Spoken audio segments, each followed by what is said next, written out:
Tom, we have a very, very, very special guest. One of the most soulful, interesting, and informed Top Chef fans of all time. Probably the most informed Top Chef fan of all time. Who do we have here today with us? Her name is Carly Levitz, and she is the proprietor of carly.sue.bear Instagram account, which has a lot of visualizations on Top Chef, but not just Top Chef, a host of different reality TV shows, including Survivor and Tournament of Champions.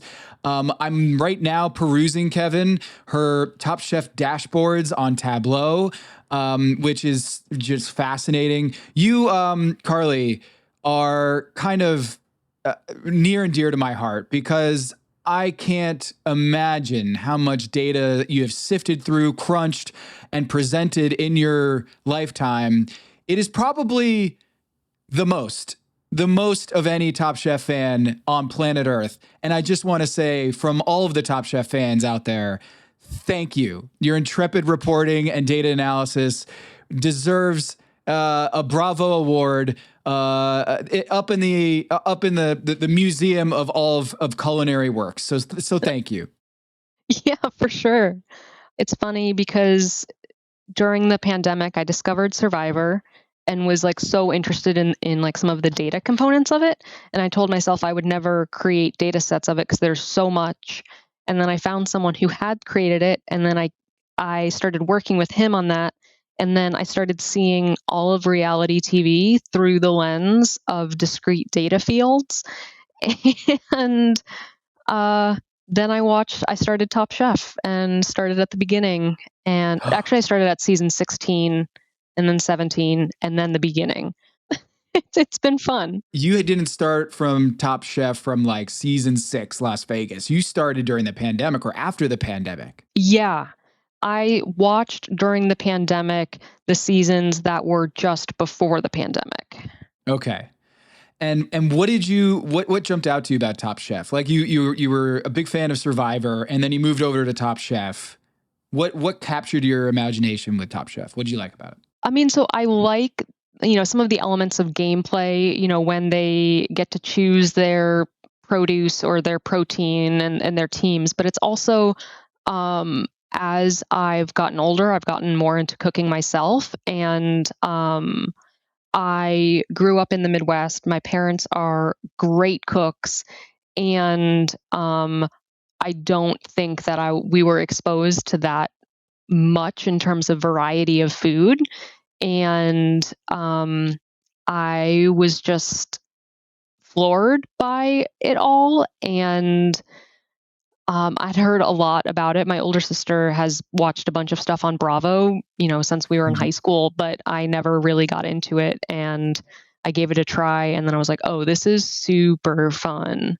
Just seeing different foods and hearing about different cities and cultures. I really appreciate so much about Top Chef. How do you feel like it ranks in Survivor being the OG? I mean, I remember when Survivor came out in the late 90s and I was like in my early 20s and it was just like, it was appointment viewing. We'd never seen anything like it. I mean, just the idea of just like the rando, the normie competing against one another strategically and sort of this mind game was a real novelty.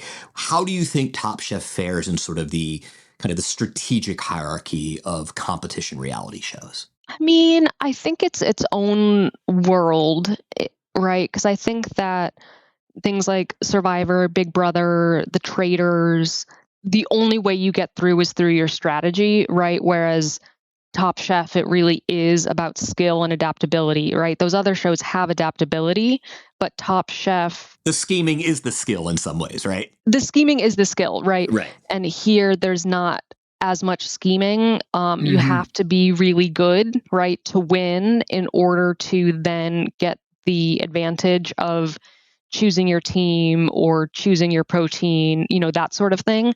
It really is about the cooking first. There's still that creative element in Survivor, right? But it's more about the people around you, whereas, it's a visual and physical art in Top Chef. So Carly, you're in like 4 years of Top Chef, I guess, somewhere around there, but you've studied so many different seasons. So are you like, do you have a list of seasons that you just can't wait to watch because you've heard so much about Richard Blais or you've heard so much about Melissa King? So is there like a Top Chef season that you can't wait to watch because of all your research? Well, I have watched them all. So I am thorough. And so in addition to getting data off of Wikipedia and that sort of thing, I collect the data as I am watching. So like last night's episode, right, I have my spreadsheets open and I am documenting what is the product placement, which cheesemonger, whatever. I am documenting who is winning, what is the prize, right? I'm doing this as I am watching. And so, yeah, I've actually seen it all. Your database, how many columns do you have in your database? It is, I mean, it's like 6 different data sets and, a lot of, how many data sets? Yeah, it's a lot. And all the time, I feel like it could be more, right? Because the idea is that I want to enable anyone to do this data analysis themselves. So I have an R package. It's just Top Chef. It's an R package, and it's just a data package. So anyone can use the data, analyze the data themselves. And there are things that I wish I had gotten, like documenting what it is that everyone had made each time they cooked, because I want to know, like, top scallop, like how many people did make scallops and, things like that. Yeah. So there's always room for improvement. A shout out to our subscribers. I think a very early installment of my I'm going to be experimenting with video for Pack Your Knives, and we are going to have a feature on my video series called Top Scallop, and I have already one in the can. Our fierce editor is working on it, but you will be seeing Top Scallop before long, a Pack Your Knives edition. Carly, I love. First of all, I could spend all day, and probably will spend all day.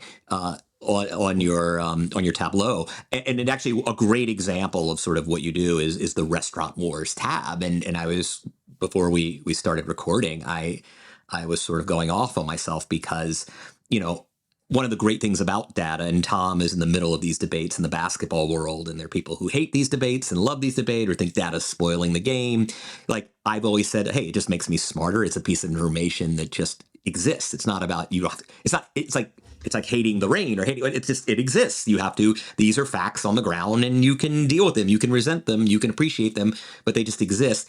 And on this one that I've always subscribed to is I just always assumed, in fact, I feel like I've said it probably on this podcast a million times, like, it's really executive chef or front of the house that goes home. They're the ones who end up bearing the responsibility for the failure of a team. And I just tell myself this. I walk through life thinking that really, if you just take one of those line cook positions, you're fine.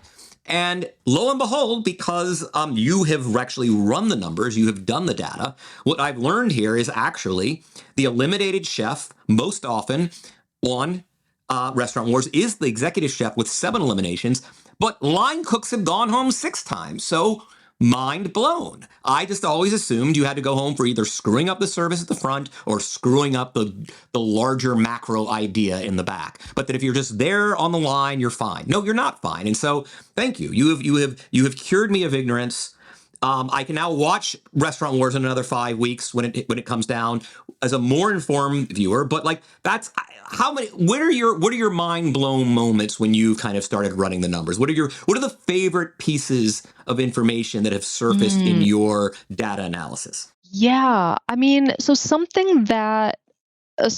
when Tom and I were talking on Twitter, something that I was surprised by, I think, just sort of recency bias, but when I was looking at chefs across all seasons, who was the best by looking at all different sorts of measures, right? Number of elimination challenges won, number of total challenges won, percent of the challenges won.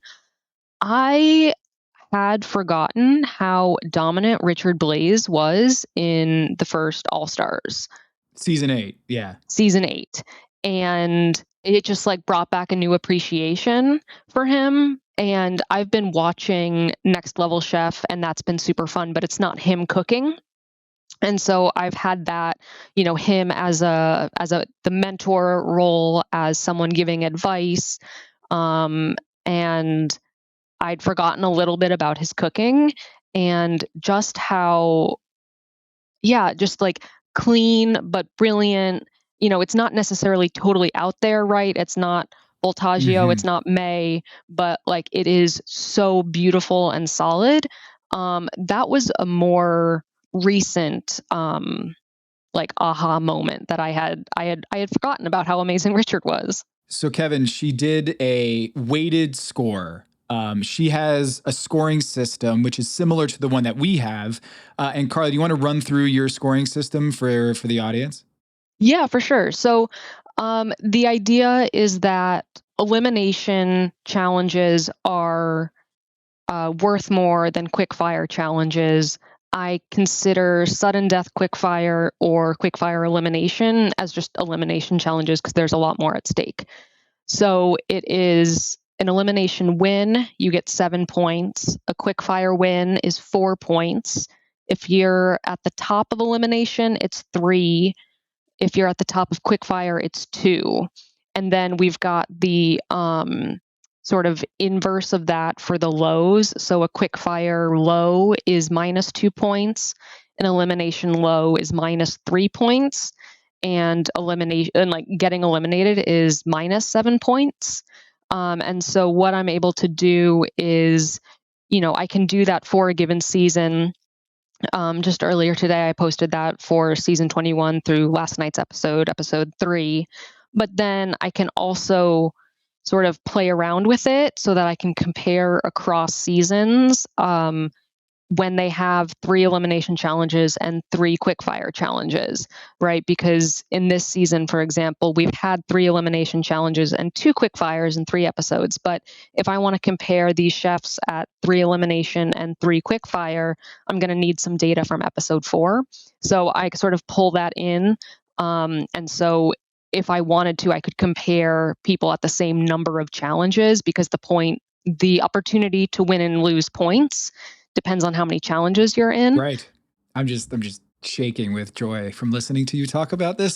So in the NBA, we can say like, through the All-Star break, Michael Jordan averaged 37 points and LeBron James averaged 35 points. And then after the All-Star break, their scoring averages drop. So you not only have like full season data, but you can actually say like through 3 weeks, here's what the scoreboard looks like all time. Mm-hmm. And even keeping the elimination challenges and the quickfires constant, you can do that too, not just